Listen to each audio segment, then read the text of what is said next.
I'm Joseph. And I'm Nick. This is Fish Jelly. You bet it is. How are you? I'm great. Just off another plane. How are you? Okay. Uh-huh. An update to something we've talked about before. The Disney film Holes, starring Sigourney Weaver and Shia LaBeouf. Uh-huh. He had talked previously about how his dad was kind of a nightmare on there and flirting with women, specifically Sigourney Weaver. Mm-hmm. But recently he shared that Sigourney slapped him. Yes. Which she doesn't seem like the kind who would just be physical like that. So my first thought is, what did he do to her? I know. She slapped him. I would love for her to weigh in on that because, she's a classy lady. But I'm sure he was getting in her space. And remember, Holes was Shia LaBeouf's movie breakout after that television series he was on. And it was still a minor. So his dad was accompanying him all over the place. And if you never saw Honey Boy, which is an exaggeration of Shia's relationship with his father, but that man probably had boundary issues. Yeah. Shia also shared on the set of Charlie's Angels Full Throttle that his dad was whistling at Lucy Liu. Poor Lucy Liu. She had problems with Bill Murray on the first Charlie's Angels, and then she had to do. She was trying hard not to go by Shia's trailer, but was hitting on all three of those women on Charlie's Angels. Mm-hmm. Ugh, he sounds like he's a creep. Yeah. Moving on to the restaurant section, you were in Denver and tried a few places. Do you want to talk about them? Remember that movie? You probably don't, but there's a movie with Andy Garcia called "Things to Do in Denver When You're Dead." No, but I guess you can still eat at restaurants. Yes, I went to a few things. The first one that I remember was I found this little Cuban restaurant called Cuba, and I really like Cuban food, and I had I think it's kind of a standard classic Cuban dish, but the ropa vieja de casa with shredded beef and rice and black beans. The only thing missing, because I love Versailles in LA, I wanted some of those sweet plantains, but they didn't have that. But with the raw onions, I was satisfied with my meal. And then another place that was recommended to me was, because y'all know I like pizza, Blue Pan Pizza, which is Detroit style, and I got the Brooklyn Bridge 4-piece, and that shit is rich. But I was very happy with it. And on the car ride over there, the Uber driver was like, "Oh, you will never want any other pizza than this. I don't go to anywhere else here." And we're like, "Well, are there other good pizza places?" "There's no other good pizza places in Denver." He's like, "Well, Domino's."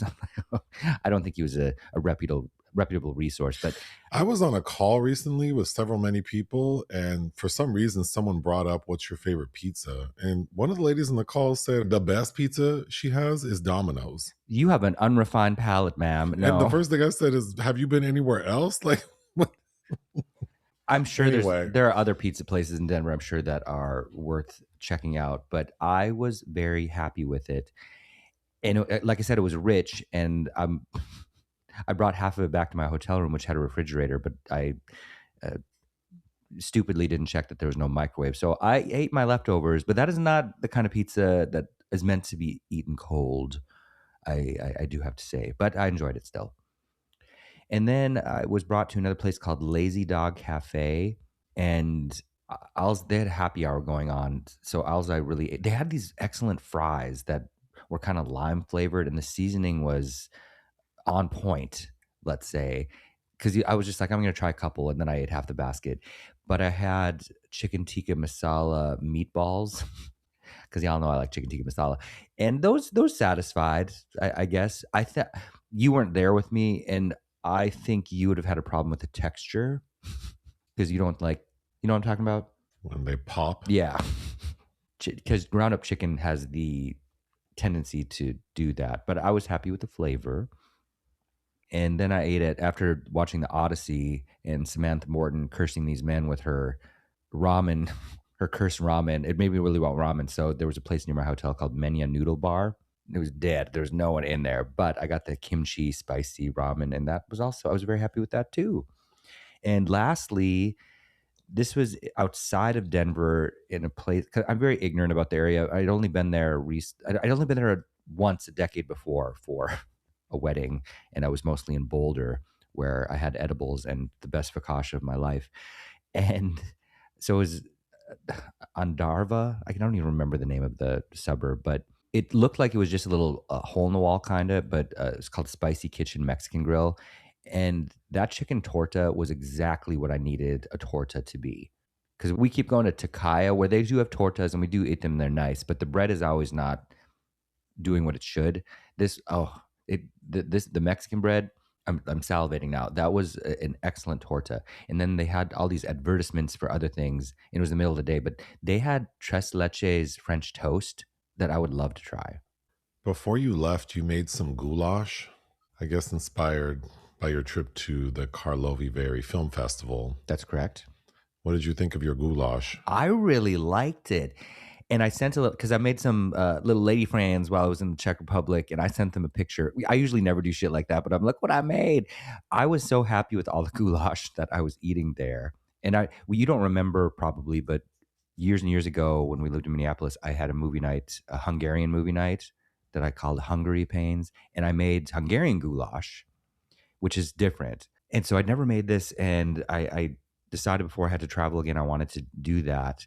And I'd never made the goulash part is really not that hard. It's about the length of time you're cooking it and the methods when you add all of the ingredients in a certain fashion to get the texture and the flavor to pop correctly. That part's the easy part. But I'd never made bread dumplings before.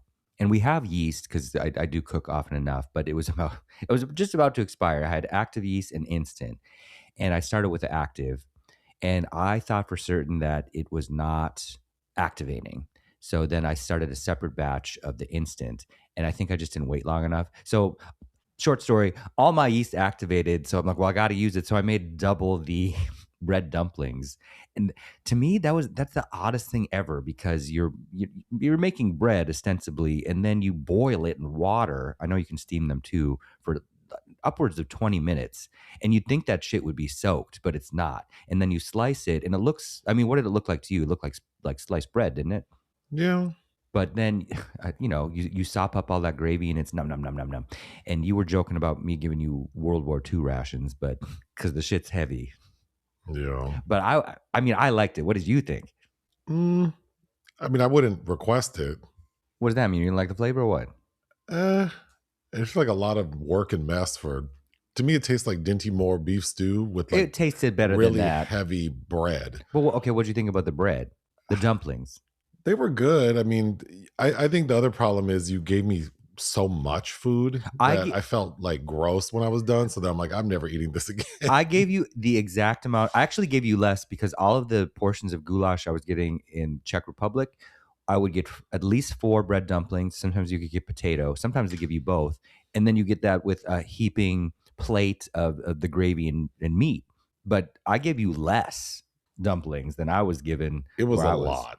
It was a lot. But I think for the amount of work required, I don't know that. Well, but it's not work to me. I love if I had to choose between other things, I'd probably choose something else. But I like cooking. Because it's just like, yeah, it's just really heavy food with like this heavy bread. Mm-hmm. It was okay. I wouldn't order that. I mean, if you work in any sort of labor, it's probably a more appropriate dish. But yeah, I mean, it would have to be like I'm really cold and I haven't eaten all day. Maybe then I would think, ooh, this sounds good. But when I was there at the film festival, that was kind of how it was operating. I was kind of really just eating one meal a day, so that felt perfect, really. I can't imagine having had breakfast, lunch, and then going for like just a normal dinner and thinking I need to have some goulash. Mm-hmm. Lastly, on Thursday, there was a water main break in West Hollywood, mm-hmm. which flooded the corner of Sunset and Holloway and kind of trickled all the way to like San Vicente. It caused a lot of damage. Millions of gallons of water leaked out. Originally, LADWP thought they could have it fixed by Monday, but as of an hour ago, they're saying that might not happen. But it was kind of scary watching the flooding. But there's a cafe called Dialogue Cafe mm-hmm. that I've been to a few times that was severely damaged. Oh, no. Which is sad. And I was trying to check. I think Book Soup might have been affected. Damn. But it's that intersection Yes, right there. which is kind of a confusing intersection to It's a very navigate. confusing intersection, yes. But What that Johnny Depp? Well, it's no longer really a notable place, but it's still open. The Viper Club's over there, isn't it? it's on Sunset. Yeah, actually, because it's before San Vicente, so that would be affected. I don't know if that was flooded. Because that's where River Phoenix OD'd, right? I believe so. Yeah. Moving on to films released we didn't cover, The Bay. The Bay, we have, I mean, again, because I was traveling, we didn't have a lot of coverage this week, but this is something I'm sure you would have wanted to watch because it's another shark film about these girls in Thailand, one of whom is played by an Eastwood, Francesca to be exact. And I'm pretty sure you know what that would, what that's going to be like. Horse Girls. This seemed sweet. It's directed by Lauren Meyering, and it's about a mother played by Gretchen Mol. And I think Gretchen Mol remains kind of underrated, but I think she has some kind of diagnosis, and her 22-year-old artistic daughter, uh, the actress playing her, Lillian Carrier, apparently it's a fantastic performance, but she's suddenly forced to kind of grow up with the impending demise of her mom. The Kidnapping of Arabella. I had also wanted to review this because I think we reviewed and liked this director's previous film. It was called Amanda. And I think their filmmaker even reached out to you shortly after that review published. But Carolina Cavalli, her new is, and I think she reunites with the lead actress from her previous film. And Chris Pine's in it. Lastly, The Fight. The Fight. It was based on a Washington Post article, I believe, and then there was a documentary, and it's directed by Sheldon Candace, and it stars Andre Holland. I know Wendell Pierce is in there, and he's also an executive producer. It has a lot of EPs, but it's about a group of adolescent boxers and their formerly incarcerated coach in Southeast DC. Projects of Interest. Nasty. Mary Bronstein's got a new film cooking, and she's reuniting with Rose Byrne. And we both were big fans of the film If I Had Legs, I'd Kick You. And Rose Byrne's going to be joined by Jenna Ortega, who I'm probably less crazy about. But it's about a young woman who's training for the Olympics, and she's injured. And then it sounds like she's kind of got some kind of weird relationship going on with her coach, who might be trying to undermine her. This past week on Patreon, we published reviews for Dead Poets Society, the Robin Williams-led vehicle, and Harriet the Spy, featuring Michelle Trachtenberg. Yes. 2 actors who have since passed. Yeah. Those are good reviews, so people can give us money to listen to them. Unfortunately, there are many entries in the obituary section. First, Hal Williams died. He's an American actor who I know best as playing Lester Jenkins from 227. He was also on Sanford and Son and The Waltons. He was 91 years old. A lot of great films he's into, including Private Benjamin. I have a picture I took with him when I was like 4 or 5, and I have to find it. I know it's somewhere. I bet your sister knows. Well, I mean digitally. Like I'm sure I scanned it and placed it somewhere. I really want to find it because I was such a big fan of 227. Scott Bryce, the actor, died at the age of 68. He played Craig Montgomery on As the World Turns. South Carolina Senator Lindsey Graham died at the age of 71. He supported a lot of anti-LGBT legislation, which is ironic because he was known for being a closet queen himself, paying for sex with men and the dolls. The only thing great about that thing dying are all the great memes I've been reading. There is a trans woman who works as a sex worker, but she also runs a successful business that has nothing to do with sex work. But she gave an interview talking about her time with Lindsey Graham and him paying her for sex. And she said something that made me laugh because knowing that he would hire male prostitutes and trans female prostitutes, she said, everyone's saying he's gay. She's like, he just likes dick. But often with people like him, I hope he really didn't believe in heaven because he's going to hell. So good luck, sir. I'm just glad he's nothing but a rotted carcass right now. Marvel and Pixar actress Wai Ching Ho passed away at the age of 82. She played a character named Madame Gao in Daredevil, Iron Fist, and The Defenders. I'm not familiar with any of those movies. Well, Defenders, the series, I think you kind of watched that because Sigourney's in. I really don't like any of that, but I did watch that series. She also voiced Grandma Wu in Pixar's Turning Red. Yes, that's right. Josh Grassetti, who's a Broadway actor, television performer, who's known for being on The Marvelous Mrs. Maisel, Something Rotten, and It Should Have Been You, died by suicide at the age of 44. Damn. Peter Van Norden, a character actor who was featured in Police Academy, died at the age of 75. God, I've never seen any of those. Irish actress Brenda Fricker died at the age of 81. She was 81, but what a lovely persona. I know her as the pigeon lady from Home Alone 2. Yes, and she, gets a lot out of just a few scenes in that, but she's an Oscar winner, and I've been meaning to make you watch My Left Foot, which also won Daniel Day-Lewis his first Oscar, because that's an excellent film. And of course, the actor Sam Neill died at the age of 78. Yeah. I probably recognize him most from Jurassic Park, but he is a very notable actor. He's in one of my favorites of all time.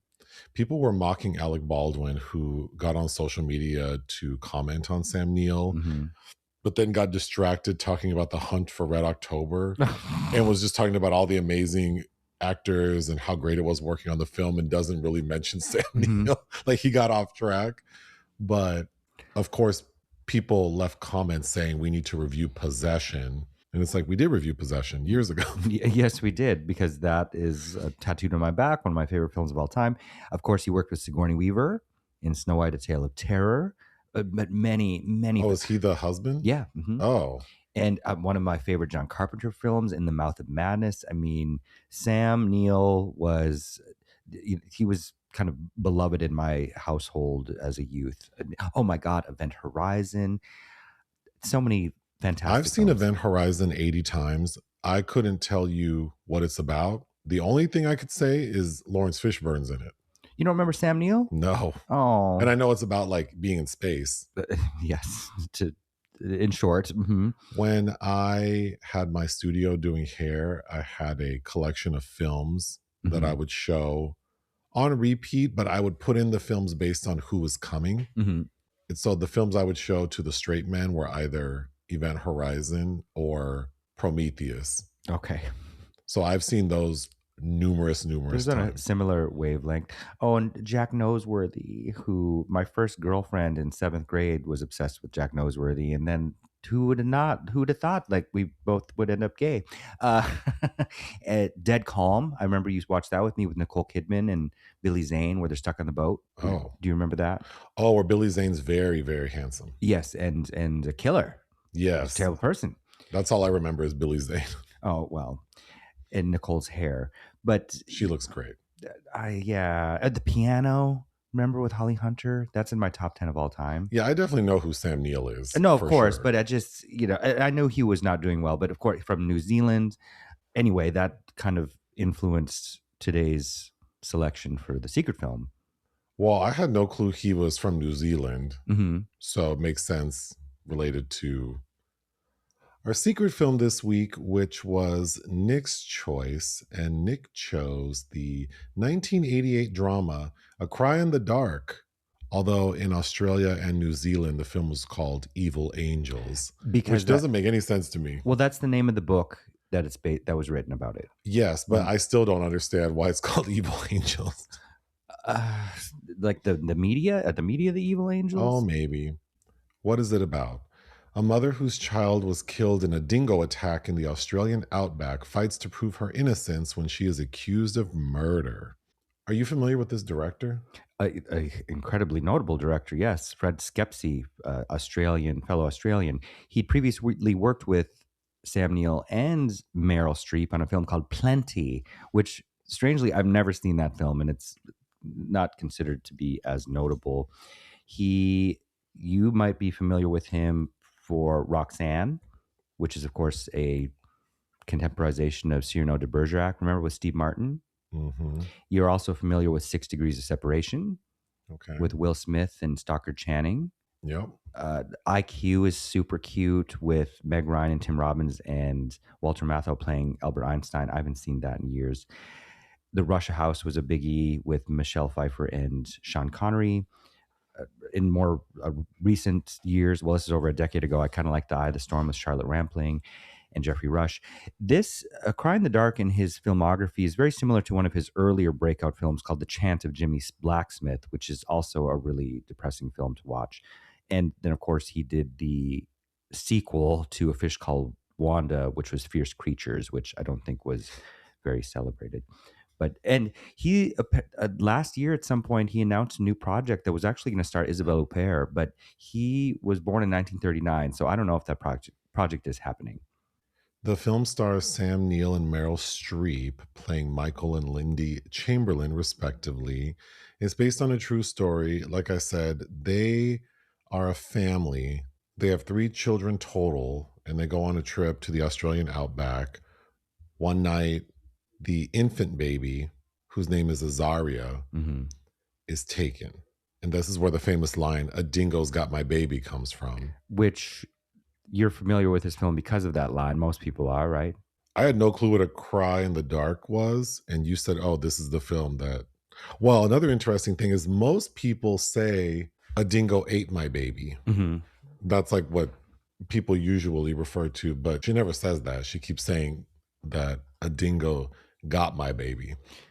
Yes, and there, Julie Louis-Dreyfus. There's a famous moment in a Seinfeld episode where she is mimicking that line, and Family Guy I think has a thing too. But it's less a mystery about what happened to the baby. As the audience, we see she left the little baby, who I don't know how old it is. 9 months. Oh, 9 months. So it's a little bitty thing. She leaves it in the tent while she's standing out talking to other people, presuming that her baby would be safe in the tent. And when she approaches it, she sees a dingo come out of it and run off. And when she goes in the tent, her baby's missing. So as the audience, I was not familiar with this case at all, but watching the film, I felt right away that that dingo might have taken her baby, but I didn't feel like the mother did anything to her baby. No, I don't feel that either. So it's really more about the media hysteria surrounding the case, of course, the court of public opinion, and the consequences of a justice system when someone is presumed guilty and someone needs to be blamed. Right. I thought this was very effective. I agree, especially, I don't know if you're familiar with Golan and Globus, who are very famous producers in the 80s, and they're usually kind of known for more cheap productions, but this is definitely one of their more highbrow art house efforts. Also, the baby was 9 weeks old, not 9 months old. Oh, sorry. So to break down the story, it's 1980. Sam Neill as Michael Chamberlain, he is a Seventh-day Adventist minister, which is important because that's not a common religion amongst the people in this area. Yeah, they were viewed with some suspicion already. Right. So it's the summer of 1980. Michael and Lindy take their children camping. While preparing dinner, like I said, Lindy notices a dingo running out of the tent where her 9-week-old daughter Azaria is in and screams to everyone, "A dingo's got my baby." A huge search ensues. A big plot point is Lindy said, "My baby was wearing this white jumpsuit with this white jacket." A white matinee jacket. Right. Ultimately, searchers recover the baby's jumpsuit covered in blood. They claim the jumpsuit was folded, which obviously is very odd, but there was no jacket. And I think they said there's a small female handprint on the clothes that were found, right? Right. So initially, the authorities believed the Chamberlains and there was a lot of sympathy for them, but everything changes because of some rumors that occur, but also Lindy, Meryl Streep's character, appears unlikable to the public. She becomes sort of flat. She rarely cries. She speaks very bluntly, I would say. She is maintaining her innocence without being emotional. And then, like you already said, her religious beliefs seem strange to these Australian people. She's an imperfect victim. And yes, because the early statements they give, their baby has been taking these, and how they're dealing with the press. There was no clearly any training, but they both said something along the lines of that was God's plan, basically. Like they're moving on because this happened because God intended it to. So the media is portraying them, well, her specifically, as cold and calculating. And then the rumors, it's being said the baby was sacrificed in a religious ritual, because it's also being said that the baby's name Azaria means sacrifice. Plus, authorities think they find blood in the family car. Keeping in mind this is 1980, forensics are not what they are today. Mm-hmm. We ultimately learn all of those rumors are false, but all of that put together creates this firestorm. Mm-hmm. So there's the initial inquisition where she's found innocent. However, as public scrutiny continues, another inquest is made, and we have all these experts testifying. It's because the clothes are found. Mm-hmm. And the prosecution is saying this dingo story is impossible. And despite the lack of a body, Lindy is convicted of murder. Mm-hmm. And Michael, her husband, is found guilty as an accessory. Mm-hmm. Lindy receives life in prison with hard labor. Her husband only receives, I believe, 18 months because they feel like someone needs to take care of these kids. Keep in mind that Lindy, by the time she is sentenced, is about to give birth to their fourth child. Yeah, she gives birth while she's incarcerated. Mm-hmm. And they say that's a hard scene because they're like, you can hold her for an hour. That's it. Years pass, and we find out that in that same area they were in the Australian outback where the baby disappeared, a British tourist falls to his death. And so during the recovery operation, police discover Azaria's little missing jacket Mm-hmm. in an area populated by dingoes. So that jacket is a huge piece of evidence supporting Lindy's original account. Plus, they realize that the blood they think they found in the family car isn't blood at all. It's some sort of sound deadening chemical that's found in other vehicles of the same make and model. Mm-hmm. So she is acquitted of all charges and released. The conviction's overturned. The Chamberlains are exonerated after all these years. So the film ends on a bittersweet note because we see that Michael is working on his PhD and I believe public health, and his faith has been tested and considerably. Lindy is going to go back to school to complete her education. So that's it. This was a very sad story. It is, but considering what the film is trying to establish about the furor surrounding this case, I think even the film itself has cemented in the zeitgeist a sort of punchline that this case, it kind of solidified that punchline a little bit. Before I get to the themes, I have a couple of notes. Meryl's performance is very good. Mm-hmm. I can't recall her doing an Australian accent. Well, she was famed for her accent abilities. So this was my first time hearing her do an Australian accent. Mm-hmm.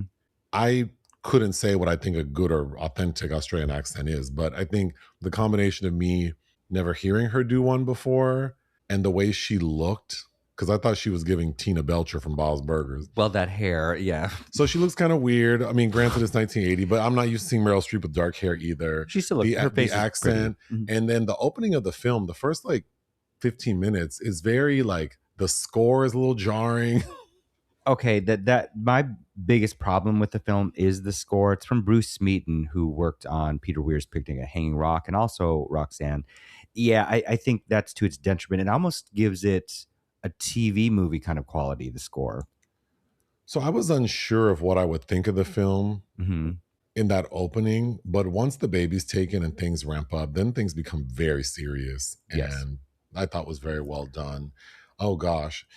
The way the press is portrayed is so effective. And the first time it really bothered me was while this family is trying to deal with what happened, the press calls Michael And the press is really strong arming them The because the immediate, press tells them, you need to take some pictures for us because we're not going to go up there. no, immediately the kid, the baby has been gone like not even a day, and Lindy gets told the press is very insistent that they speak with you. It's like, I okay, don't have to speak to anyone. exactly. But you know, when you don't know and you're simple people, and I can see how someone would be easily bullied or pressured Well, into doing something they probably shouldn't do, which is and, talk to the press. and then you can't be logical because then these rumors start because what's the magazine she's featured on? Woman's women's Day, women's world. Women's World, and they totally misconstrue everything. And then Lindy, just like, well, I can set this straight by just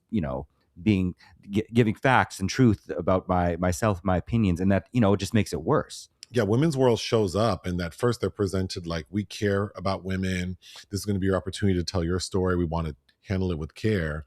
And Lindy ultimately says that Women's World article was the least accurate of them all. Right.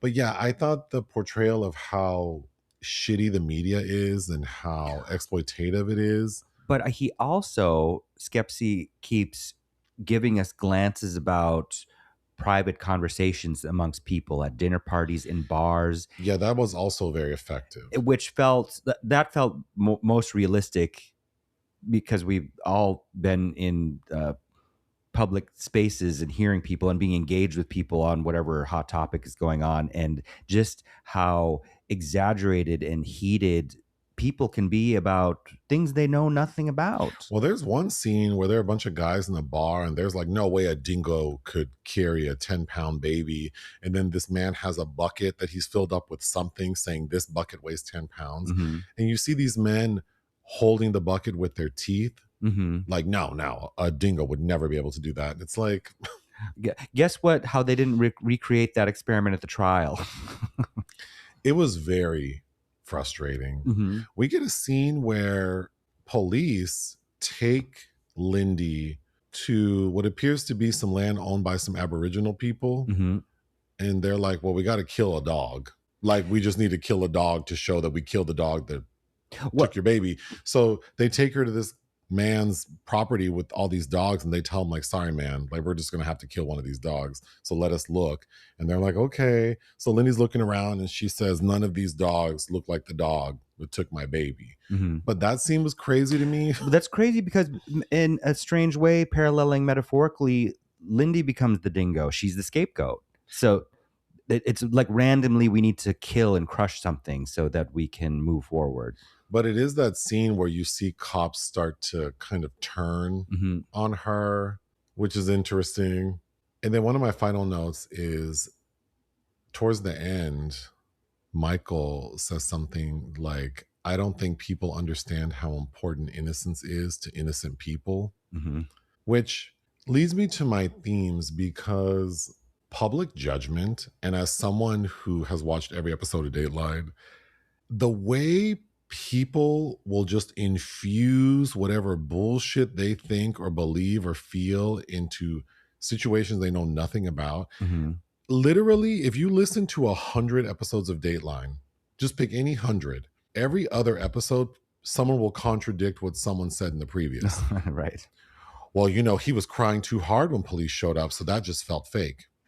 When I showed up and saw him, he had no emotion, so Mm-hmm. I felt like that was weird. Oh, when I showed up, she was crying and there were too many tears. Mm-hmm. Oh, well, she wasn't crying, but there was a single tear. That felt like, it's just, people will just put whatever they want to feel onto a situation that they have no experience. Well, and in. all the conversations about, this is very culturally specific, right? And everybody's like, dingoes don't do that. We all know dingoes. Dingoes can't do that. But those are scavenging animals also. Media sensationalism. Mm-hmm. This family's tragedy is transformed into entertainment by the press. Yes, in a really cruel way. And in the modern era, we are very accustomed to that. And it's scary because until it happens to you, I think everyone just uses it as fodder for basic conversation. Mm-hmm. For late night jokes. I mean, but there are real world detrimental effects. This case reminds me a lot of the West Memphis 3, which there are 3 documentaries about Paradise Lost. And also there's a very subpar film Adam McGowan directed called Devil's Knot with Reese Witherspoon. And I don't know if you remember that case, but I remember, my parents watching those documentaries in awe about, I think it's 3 teenagers that are convicted of murdering, I don't know how many, like 1 or 2 young boys. And all of the fear of that was all about satanic rituals. There was that satanic panic in the press. Do you remember all that? Yes. And this is much like that, and how everybody just gets carried away. I mean, they're acting like Lindy Chamberlain named their kid Pazuzu. And of course, this is back in the day before it was harder to, look up information and research. But y'all had public libraries in Australia. I'm sure y'all could look up what baby names mean. It's a wonder to me that we haven't changed laws, because we know that with every headline, with every social media post, if we're talking about the modern era, as the public and the press, which again, in today's world, press equals more like social media. Mm-hmm. As more people engage with these topics, it becomes less possible for someone to have a fair trial. Mm-hmm. I almost feel like we need to stop the spread of this information before someone, like if there's an active investigation or if someone hasn't gone to trial yet, I feel like it should be illegal to talk about these things. You shouldn't be allowed to post details, and because so many detectives, when you listen to true crime stuff, say that one of the biggest challenges is that because information gets spread so quickly and so easily, it complicates investigations. Well, and then the subject of there are cameras in the courtroom here. I mean, look at what a decade later, or a decade and a half later, with the O.J. Simpson trial, or in the Menendez brothers. I mean, that all that does is adding gasoline to the flame, really. Yeah. Because what do all these people that are not affiliated with the case, what do they need to see about it? It's so interesting you selecting this film, because when I watched this film, immediately after, I watched a 2023 film called Red Rooms, Mm-hmm. which we're going to review for Patreon. Mm-hmm. And there are some very similar themes, particularly with how the public obsesses about these violent crimes. Well, the more grisly the crime, more people tune in too. But it leads thing, right? yes. Another theme is gender expectations. Lindy really gets into trouble because she doesn't display grief in the way people expect A woman too, yes. a woman A mother. to. Mm-hmm. And that's a big question as someone who listens to a lot of true crime. Is like, what I've learned, just because you see time and time again that someone's personality doesn't and shouldn't determine whether or not they should be believed or should trump the facts. Exactly. And the reason these true crime episodes, when they're done well, are so good is because it's very easy to lull you into thinking you know who's guilty. But then I have to remind myself, like, oh, it's because of him seeming this way that I'm assuming. But we have to stick to the facts and what makes sense. Mm-hmm. And of course, when you're dealing with the public, people are not interested in facts, and people aren't interested in what makes sense. Well, it's so weird because and I think Meryl does a fantastic job navigating, because she does have emotional moments on the stand, talking about that. You're talking about my child, not an object, but her lawyers commenting on the women were crying on the jury. That's a good sign. And one of her lawyers is like, they're crying for the baby, not for Lindy. It's frustrating as a viewer because we see Lindy be emotional and we know that she's not responsible, Mm-hmm. or I felt safe in thinking she's not responsible. Exactly. But imagine being under that scrutiny. Eventually you become flat, and it wears down. It wears on you. I was recently having a conversation with someone about this and trying to say, like, specifically we were, well, I shouldn't say who, because then them. But anyway, we were talking about a celebrity and how they're unfairly scrutinized because none of us can relate to what that must feel like. And there was no forgiveness. There was no grace. It's just like, no, they should know better. Nope, they're still human. No, well, absolutely not. But they have an extraordinary experience. Like, how many of you people who are condemning her have had your baby taken in the middle of the night by a wild dog, and like you were helpless, like you ran into the darkness, could not, I mean, can you imagine what that must feel like to watch your baby be snatched away and you can't get it? Well, it's a scene out of it's like a nightmare. It's a scene out of a horror film. Like when Meryl Streep is running out in the wilderness, it's absolutely dark. They're screaming, somebody bring a torch. I mean, I don't know, just the level of I was surprised she was even helplessness. able to keep it together Right. the way she did. And instead of trying to champion this woman's resiliency, you want to tear it down. And that's what they wanted to do. Something else the film depicts quite well is flawed forensic science. People's ignorance is dangerous in many ways, but especially getting worse. But yeah. especially when this kind of science is new. There are so many examples of like when DNA was first used and people wrongly convicted and being able to so easily sway. I remember in the 90s, they would talk about, they used to use this language a lot back then. Now you rarely hear it, but they'd be like, there's a 1 in 110 millionth chance. And that statistic would blow people's minds. It's like, well, you must be guilty. There's all this deliberation here about the cuts in the baby's clothes and whether dingo teeth could have done it or not. And then we find out the expert actually has no experience in like bite marks. And so in this example, it's even more frustrating because the science is not where it needs to be. And these so-called experts don't really know what they're talking about because this is such an edge case. That was very frustrating. And then you already mentioned this, but faith under pressure, because the Chamberlains' religious beliefs isolate them from their community and is used as fodder for their scrutiny. I mean, these people are saying that it's possible they sacrificed their baby just because they're... Well, also they reference, what is it, the Jonestown Massacre? Do they? That Lindy Chamberlain's talk, she's having to address like popular rumors that have started to roll in about their family's involvement with cult activity.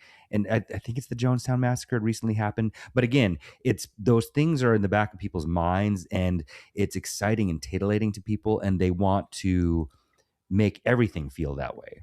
So they construct these false narratives around people that they don't understand. Meryl Streep's performance as Lindy Chamberlain is quite impressive with the accent work, with the measured performance of a woman who's really gone through a nightmare. So she won Best Actress at Cannes, the 1989 Cannes Film Festival, presided over by Wim Wenders, the same year that Sex, Lies, and Videotape won the Palme d'Or, which you recently watched for the first time. And then at the Oscars, she was nominated that year, and she lost to Jodie Foster for The Accused, but she was up against Glenn Close for Dangerous Liaisons, Melanie Griffith for Working Girl, and Sigourney Weaver for Gorillas in the Mist. And of course, Sigourney, Jodie, and Shirley MacLaine won the Golden Globes over Meryl that year. But yes, I haven't seen this since I was a child, and I remember my mother renting it and watching it with both my parents.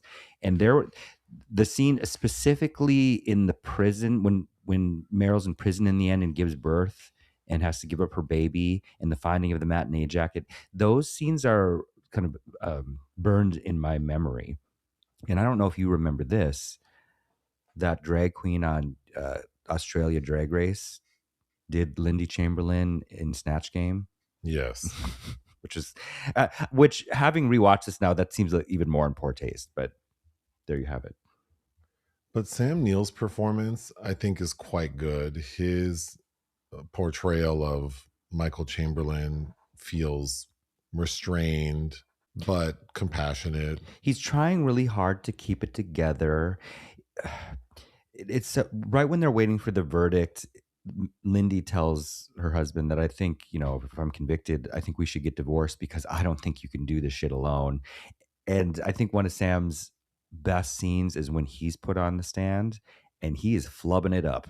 Yeah. I don't know. I mean, if you've ever, I've had to be deposed in certain instances of my life. And when you are under pressure and being recorded and everybody's watching you, and how you deliver your answers matters, and how they try to trip you up, because they're trying to trip him up in that moment about what did she say she saw? Was the baby in the dog's mouth? And he just has this meltdown, and the lawyer says, like, God damn, you're a terrible witness. But that felt so real that he's melting down on the stand. And I could empathize with that.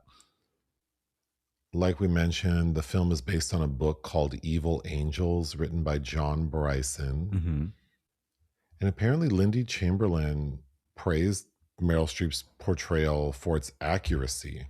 So I was trying to research what are some noted differences between the actual accounts versus the film. And it seems like it does do a good job of keeping to the facts. One of the bigger, it's not an inconsistency, but for the purposes of making a feature film, the timeline is heavily condensed because this frenzy and the imprisonment and the eventual release all seem to unfold very quickly. But in reality, this lasted years because the baby disappeared in 1980. Hmm. The first inquest was 1981, where she was found to not be responsible. The second inquest happened in 1982, and that's where Lindy was arrested and convicted. 1986 is when the baby's missing jacket is discovered. In that same year, Lindy was released. It Hmm. wasn't until 1988 that her convictions were overturned. And in 92, that family received compensation for her false imprisonment. Wow. But the publication of the book was 85, right? So this was still unfolding kind of when the book was published. Also, in the movie, the media circus is diluted a bit because while journalists are portrayed as relentless and cruel, in reality, this case was very extreme. Hmm. Like newspapers, television programs, tabloids scrutinized everything about these people, like her clothing, her hair, the way she smiled. So the film doesn't really You, have the opportunity. You get the sense, but in a, like I'm assuming if you were to ask, someone in their 80s, like, do you remember the Lindy Chamberlain case? They'd make it seem like it was way bigger than what this movie feels like mhm. from the sounds of it. You hear snippets of reporters that they're commenting on what Lindy's wearing to trial, but we still do this to people today. I mean, if anything, things have gotten worse. The forensic evidence was a lot more complicated in reality. In the film, the prosecution presents as forensic evidence very clearly and simply, but really it was much more technical and obviously deeply flawed. Hmm. And we already mentioned those were about those stains in the car, Well, the because bite marks, and then the assumptions that dingoes couldn't carry a baby, which is not true. I think the prosecution's trying to assert that the baby was already dead, that they had killed it in the car, right? With the other children already in the car. That's to explain the blood in there. But there were witnesses at this camping site that heard the baby crying at the time it was in the car. It's just frustrating because it's like, God, how calculated did you think this woman was? And she has two, and then she's pregnant on trial. It's like, I don't know. It's just interesting to see how women specifically will turn on another woman so coldly. The discovery of the jacket was less dramatic. In the film, it's made to seem like the jacket was like the final piece and that Hmm. Lindy was immediately released. But in reality, the legal proceedings took time before she was freed. So it didn't happen as lickety split. And then probably the biggest difference I noted is Michael Chamberlain's struggles are downplayed in the film. He's just shown to be supportive, obviously stressed and frustrated with his wife at times because, like you said, she's giving these interviews and not coming off well. But in reality, they, after years of this public scrutiny, financial hardships, it took an enormous toll on them. And they divorced in 1991. So the Hmm. film ends showing their lives before that happened. So everything seems like hunky dory, like they're going back to get their educations and they have this new baby to take care of. But in reality, their marriage dissolved. Well, they try to show some of the stress between the couples that I'm sure, because there's one scene where apparently this last pregnancy she's gained more weight than usual, and they're bickering when Yeah, yeah. she's like, "Oh, you told me if I ever got too fat, you'd leave me." It's like, oh, But every standard like made for TV movie about this sort of true crime thing, there's always that trajectory where the couple are headed for divorce because they can't handle the stress. right. This Mhm. film is far less sensational. Yes, I agree. And I think for that reason, I would say that this film really excels Hmm. because it doesn't feel tawdry.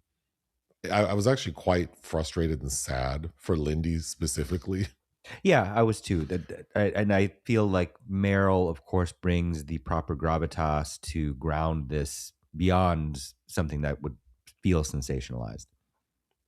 What would you give A Cry in the Dark? 3.5. I think it's excellent. I would give it 4 out of 5. Okay. I don't know what we have coming this week.